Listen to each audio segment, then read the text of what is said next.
and welcome back to the podcast. I hope you are well. I apologize for last week's episode. I had an idea, I ran with it, and then I didn't have time to correct it, so I apologize. There was no rhyme or reason, there was no set script, there was nothing, there wasn't even a song of the week, so I apologize. Also, there wasn't any mention of what this month's theme is, because that theme is nostalgia, and that is what I forgot to mention. So yes, that is the theme for this month. I've decided to try and theme the months just so I know more creatively where I'm going with something. I don't mind chopping and changing things as I go along, but it is nice to have a more set structure just for myself, because as you can tell, these last couple of weeks have just ran away with me and I haven't had time to properly put into the podcast, and this is something I love to do, so I want to do it with all that I am, and I just haven't been getting there, and I want to always make these things, and to be more consistent in everything means being more consistent in the small things, and this is one of the small things, to me at least, because it is not a side hustle, it's not a paying thing, it's just something I do for fun, but that's how you build your habits and your hobbies. So being consistent with this is something that's important to me, and being a little late is fine, but I don't want to keep doing that, she says ironically, while recording late. So it's a rollover effect, and that's just due to me, A, not putting up firm boundaries, but B, not planning properly, which is why we're trying to theme months to get ahead. Anywho, nostalgia is this month's episode, ideas, themes, whatever, and I've broken down quite nicely, if I do say so myself. I've kind of broken it up into 3 categories. And the first one, which is this week, is childhood memories, music and games. Next week's episode will be all about books, movies and series that make me nostalgic, or maybe even just the experiences around that give me a nostalgic feeling. And then the last week gave me the idea, because it's Heritage Month, which is kind of like where we come from, what we do. I kind of want to speak about the trends that have been happening, especially that try and evoke a nostalgic effect, like show reboots, fashion trends that come back around, and people even making modern things retro. Like, that is a big thing. So those are the episode ideas or topics that are going to be happening around this month's theme of nostalgia. And then next month is obviously mental health month, so that's obviously mental health. So that is the idea. But yeah, that is just the plan, and that's where I'm going with it. So I'm getting there. It's going to take work, but I'm willing to put it in. And also by the end of the month, I'd like to start uploading these episodes to YouTube. I will get there. I said September is the month I start. I wanted to do it at the beginning. I forgot my mom's birthday was going to take up so much time, because it wasn't just a day. It was like 5 days. Anyway, back on topic. Here we go. This episode might be a bit long, but I know you're fine with that. So yeah, enjoy. So tackling the first part of the 3 ideas of this episode, childhood memories, music and games. For childhood memories, the best thing that makes me feel nostalgic is remembering traveling. So when we were younger, we would always travel by car. Then for a few years, we did train trips. Thereafter, when I was in high school, we did bus trips. And I didn't fly until I was a 24, 25-year-old adult, and I was doing it on my own dime. But like, traveling has always been something I loved, and why I always say, like, I want to explore my own backyard. I want to do road trips in my own country. I want to fly to other parts of my own country. Like, that is something I genuinely enjoy. And going overseas, cool, love that. But I like visiting the places we have here, because we have some of the most incredible places. And one thing I'm actually sad about is that I didn't start vlogging, or at least being comfortable enough to just record and take pictures and videos of things that I have done, without thinking of the social media aspect of it. Because I remember we visited Ritanga Junction, and I have the photo of that, but I have no videos, no candids, nothing of that nature. And Ritanga Junction no longer exists. It's now called Ritanga Park, and you can walk through it, but the theme park is no longer there, and that sucks. So those types of things are really just some things I wish I had done. But I'm okay with it the way we are now, and I'm learning to kind of embrace what I'm doing, even if it seems a bit boring. Another thing that I loved was flea markets. Like when I was in university and I think high school as well, we'd go to flea markets. One of my favorite things I own is actually a bedside table that I bought at a flea market for $50. Like, best thing ever. And then I still painted it myself.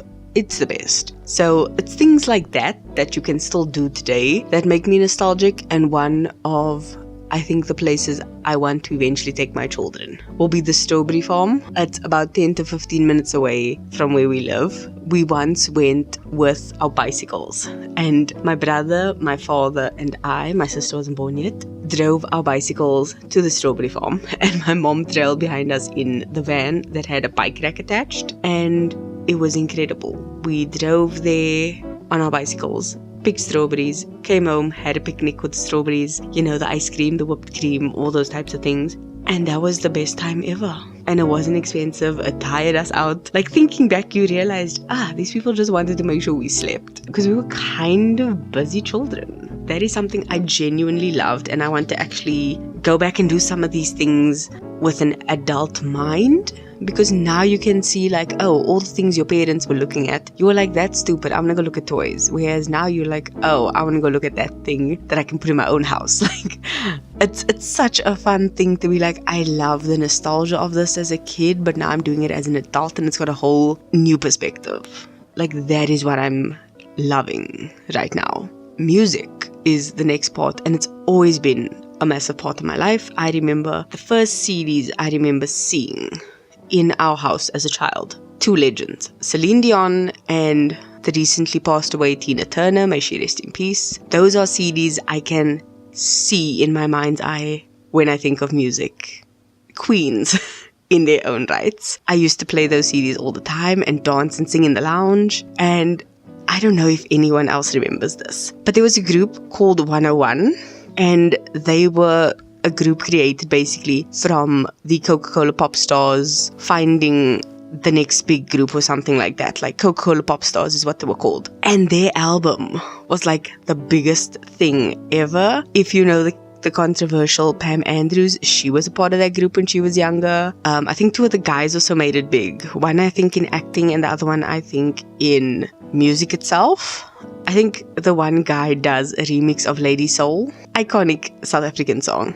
But yeah, that album was one of the earliest ones I can think of. And for road trips, two things that we always played was the Queen albums that we had, and it was like a 3 CD album collection of like their greatest hits, and also Sting and the Police. Legends.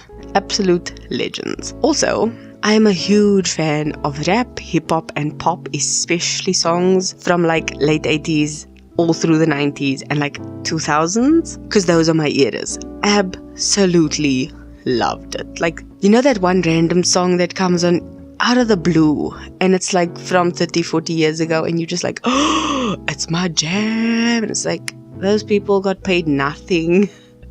They weren't even considered like anything. Those are like one-hit wonders. And I'm like, yeah, that is my life. Thank you.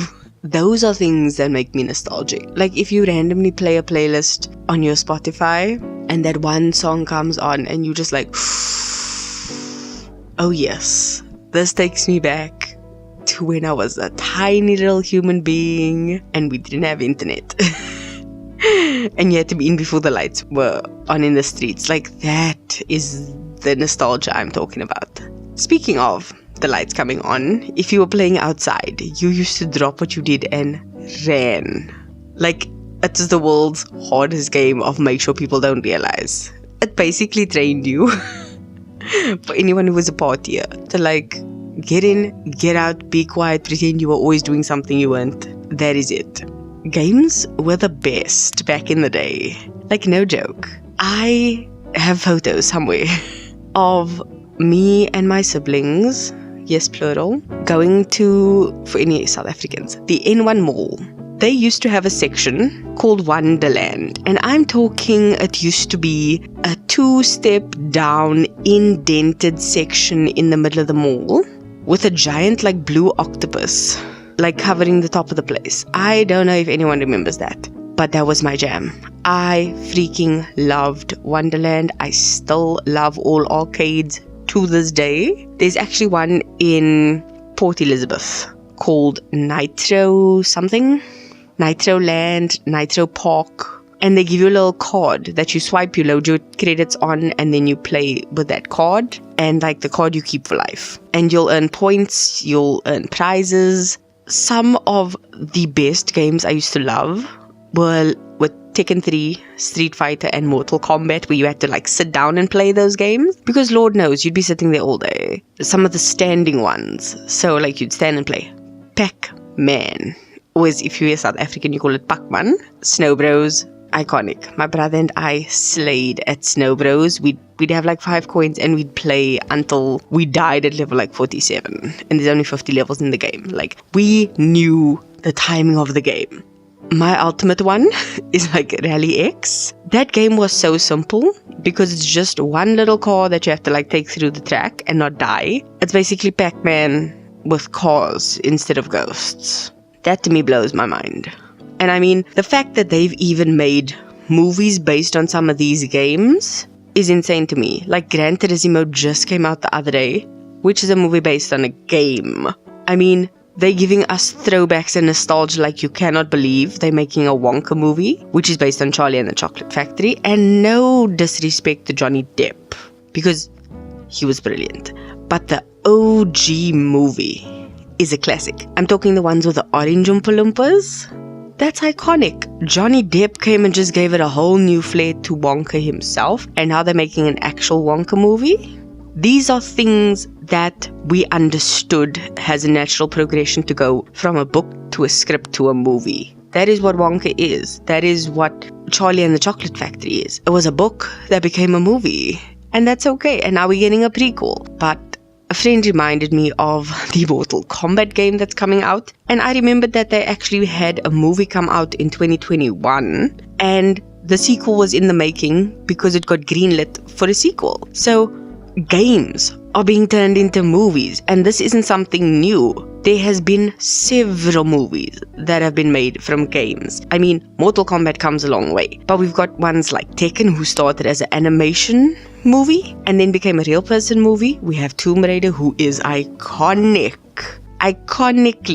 played by Angelina Jolie.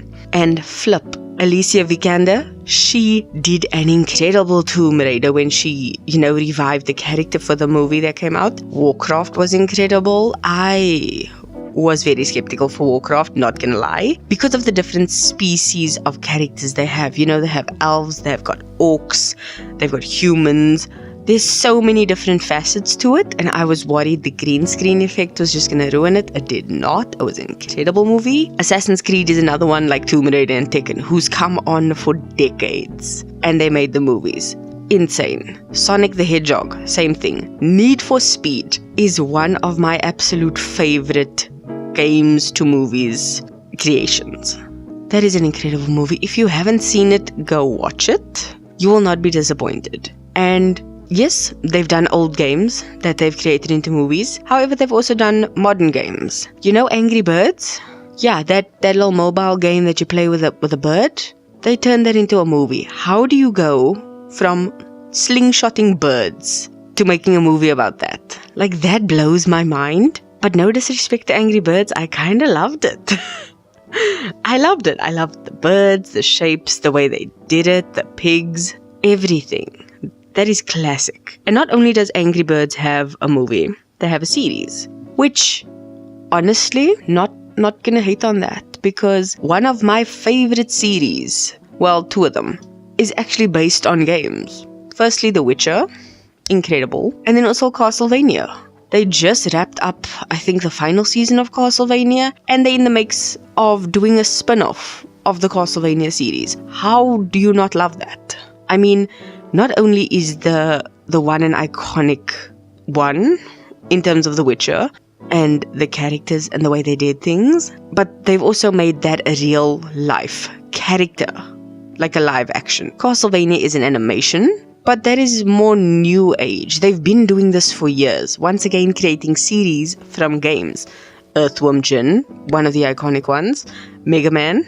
Who doesn't love Mega Man? Sonic the Hedgehog is another one. There's actually a Pac-Man series that I found in my research that I'd never intend to watch, but there's a series for that. Mortal Kombat and Street Fighter both have series, which I don't know. I don't know if I want to watch those. And then everyone's nostalgic throwback favorite. Where on earth is Carmen Sandiego? And don't lie, you know you heard that tune in your head. But I just need to point out, you should not be confused. Because there is a Where on Earth is Carmen Sandiego, and there's also a kids show called Where in the World is Carmen Sandiego, where the children play on a live stage and they ask them, this is a clue, where in the world is she? And that was one of the best things ever. If you ever see old episodes, you'll just laugh at the clothes. Like, what were these people thinking? From the hairstyles to the accessories to just the way they dressed. I cannot stop imagining oversized brown khaki pants with a blue oversized golf t-shirt and like thick boot shoes. Is that just me, or can everyone else picture it? Anyway, I've tangented way too long on that. I'll talk about series in another day. But these are the things I used to play when I was younger, and having them become series and being able to consume them in bigger ways now is really fun. I mean, especially the Barbie movie that came out. That was something no one could have imagined. You know, I have yet to see it. I'm going to see it soon. But the Barbie movie just dropped, and how do you get an inanimate doll to make an entire movie and storyline out of it? Because Barbies and Kens and, you know, Batmans and Spider-Mans, those were dolls you maneuvered around to fit your story. Like, that was the thing of having an imagination. That was what you did. You created storylines of your own. And one of the biggest ways I did that, not only with the dolls, but also in gaming, was with The Sims, which will forever be my ultimate game. Nothing will ever top that. Like, The Witcher is one of my favorites, but my ultimate game ever is The Sims. I have it on my laptop. It's amazing. I have a Nintendo Switch, which has The Witcher on it. It also has a couple of other games. But not only do I have The Witcher on my Switch, I also have it on PS4. Because like I said, it's one of my favorites. I have Animal Crossing and I have Crash Bandicoot, which is another classic on my Nintendo Switch. And then I've got Tomb Raider for PS4. My thing is, format to me has never been an issue because a game is a game and I love to play games. Like, iconic is the Crash Bandicoot series, the Pyro series, and the Tomb Raider series. You will never go wrong with either of those three. The Witch is also a very fun open world game, but like, those are iconic. You will still see people making things about it. Another thing they've also made and remade several times is Hercules. And back in the day, Disney slayed. Okay, there was a Hercules game we used to play, and I just loved it. Fighting mythical beasts, training, hearing those iconic voices. Legendary. Like, honestly. And that was just like for PS1. Another iconic game that they redid recently was Tony Hawk Pro Skater 4. I can literally pull the CD, the cover, and the holder out in like 10 seconds. We have it right here. And back in the day, PS1 was the big thing. But also when PCs came in, we could play really bad versions of Pokemon. So I don't know if anyone else remembers that. But those were awesome. And eventually when we upgraded the PC to a better version, I could play The Sims, which Making Magic has always been my ultimate one. I'm loving the Supernatural pack we kind of have for Sims 4. And then also, I used to love playing Age of Empires, which is basically a barbaric version of The Sims. That was my childhood in a nutshell. These are the things that make me nostalgic, and they will always have a special place in my heart. But I think it's a great thing to reflect on the past and appreciate how far you've come, but not to get stuck or dwell on it too long and ruin a mood. Because there's a difference between being nostalgic and just getting lost. Because you want to keep going forward in life, you don't want to go back. That is not a good place to be. Speaking of going back, the song of this week is Baby One More Time by Britney Spears. She is, and forever will be, an icon, but she's also a very nostalgic person for my generation. Because if I say hit me baby one more time, can you just imagine the outfit? The skirt, the pigtails. I mean, iconic.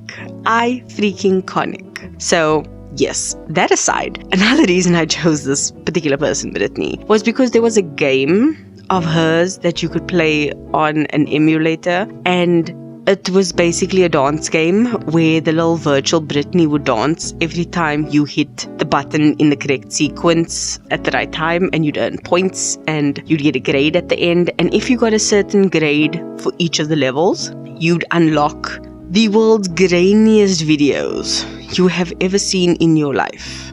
But that was the fun of it, because back in the day, that was the in thing. That was the best thing available to you, and you just ran with it. So that was my childhood.